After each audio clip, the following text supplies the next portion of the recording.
দেখে নেব আর 5 জন তোমার সম্পর্কে কি ভাবছে এই সময়। চলো দেখে নেওয়া যাক। রিডিংটা টাইমলেস, জেন্ডার স্পেসিফিক নয়, সমস্ত ধরনের মানুষের জন্য রিডিং। চলো।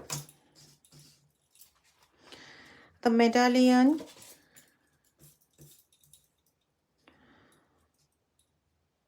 Fault line, the poet, okay,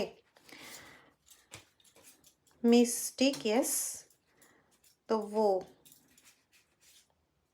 village,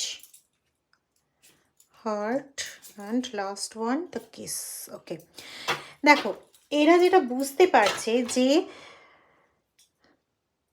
মানে পারিপার্শ্বিক লোকরা তোমার সম্পর্কে যেটা বুঝতে পারছে যে তোমাকে অনেকভাবে হার্ট ব্রেকিং সিচুয়েশন দেওয়ার চেষ্টা করা হয়েছে, তোমার চারপাশে এমন সৃষ্টি করে দেওয়া হয়েছে, মানে এমন চারপাশে বাউন্ডারি সৃষ্টি করে দেওয়া হয়েছে যাতে তুমি কোনোভাবে কোনো দিকে মুভ করতে না পারো, এরকম একটা সিচুয়েশন সৃষ্টি করে দেওয়া হয়েছে। কিন্তু তুমি অনেক উচ্চ পর্যায়ে এবং তুমি অনেক কিছু নতুন করে সৃষ্টি করতে জানো, মানে যতই বাধা তোমার সামনে ক্রিয়েট করে দেওয়া হোক না কেন সেগুলো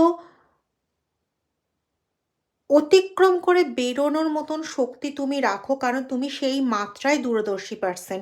এবং প্রজাপতি যেমন একটা নির্দিষ্ট সময় সময় চুপ করে থেকে শুককীট বা বিভিন্ন লার্ভা এই এই সমস্ত স্টেজগুলোর মধ্যে দিয়ে পেরিয়ে তবেই একটা পূর্ণাঙ্গ স্বরূপে এসে নিজেকে বিকশিত করে, ঠিক সেরকমই তুমিও জানো যে কিভাবে নিজেকে কন্টিনিউ সাইক্লিং করে করে একটা নির্দিষ্ট জায়গায় এসে দাঁড়াতে হয়। সেই সহনশক্তি, সেই সভ্যতা, সেই ক্ষমতা, সেই এনার্জি, সবচেয়ে বড় কথা হচ্ছে সেই ভালো লাগা, সেই ভালোবাসা, সেই জিনিসগুলো তোমার মধ্যে প্রত্যেকটা গুণ রয়েছে।